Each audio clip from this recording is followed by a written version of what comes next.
How to change ATM pin.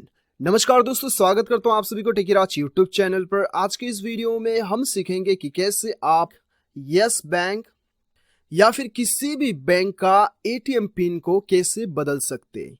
तो दोस्तों, जानने के लिए इस वीडियो को शुरू से लेकर अंत तक जरूर देखिएगा और यदि आपने हमारा चैनल को अभी तक सब्सक्राइब नहीं किया है तो चैनल को सब्सक्राइब करके उस बेल आइकन को जरूर दबाइएगा ताकि मेरे हर वीडियो का अपडेट आप तक पहुंचते रहे।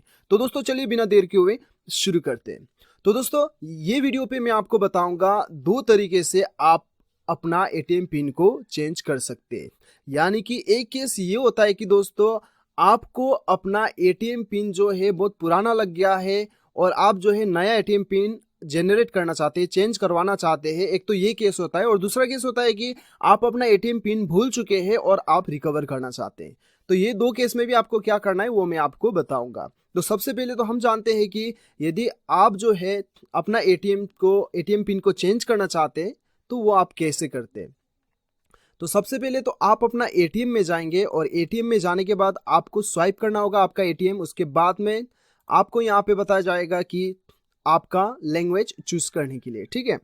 तो आपका लैंग्वेज जो भी है वो आप चूज कर लीजिए यहाँ से। उसके बाद में आपको अपना पासवर्ड भरना होगा, ठीक है। तो दोस्तों, ये पहला वाला जो है आपको पासवर्ड याद है और आप नया पासवर्ड बनवा रहे हैं, ठीक है। दूसरे स्टेप में हम बात करेंगे कि आप पासवर्ड भूल चुके हैं और रिकवर कैसे करना है।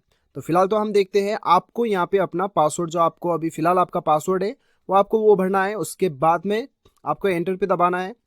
उसके बाद आपको यहाँ पे सेलेक्ट करना है ट्रांजेक्शन टाइप। यहाँ पे पिन चेंज का ऑप्शन दिखाई दे रहा होगा आपको। जरूरी नहीं है कि यहीं पे दिखाई दे, यहाँ पे या फिर कहीं भी आपको दिखाई दे, पिन चेंज का ऑप्शन आपको क्लिक करना होगा, ठीक है। उसके बाद आपको यहाँ पे नया पिन आपको बनाना होगा। नया पिन आप जो भी बनवाना चाहते हैं वो यहाँ पे भर दीजिए। उसके बाद फिर से वो पिन भरिएगा यहाँ पे। उसके बाद एंटर करने के साथ साथ आपका जो है पिन सक्सेसफुली चेंज हो जाएगा। तो दोस्तों, ये तो था आपको पासवर्ड याद ही था और दूसरा आप पासवर्ड बना रहे थे, ठीक है। पिन कोड याद था और नया पिन कोड आपने बना लिया। लेकिन दूसरा केस में आपको क्या करना होता है दोस्तों, दूसरा केस में क्या करना होगा, आपको नीचे डिस्क्रिप्शन पे एक लिंक मिलेगा। मैंने एक आर्टिकल का लिंक शेयर किया है, वो लिंक को क्लिक कीजिएगा तो वो आर्टिकल में जाने के बाद में इंडिया का सारा बैंक का आपको वहां पे टोल फ्री नंबर मिल जाएगा, ठीक है। आपको क्या करना है, आपका जो भी बैंक का टोल फ्री नंबर है उससे आप कॉल कीजिएगा।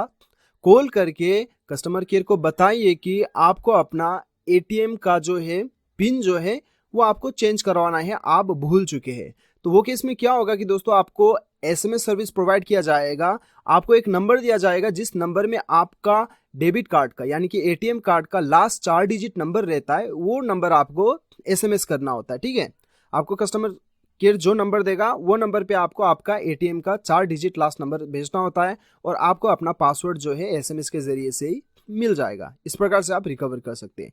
तो नीचे डिस्क्रिप्शन पे लिंक मिल जाएगा, वहां पे चेक करके लिंक क्लिक करके आप अपना टोल फ्री नंबर ढूंढ के आप कस्टमर को कॉल करके आपका एटीएम का पिन बदलवा सकते हैं। तो दोस्तों, इस प्रकार से आप अपना बैंक का एटीएम पिन आसानी के साथ बदल सकते हैं। तो मुझे पूरा उम्मीद है कि आपको वीडियो पसंद आया होगा। वीडियो पसंद आए तो एक लाइक जरूर कीजिएगा, चैनल को सब्सक्राइब कीजिएगा, वीडियो को शेयर कीजिएगा। मिलते हैं अगले वीडियो में, अभी के लिए इतना ही। Till then bye bye, take care.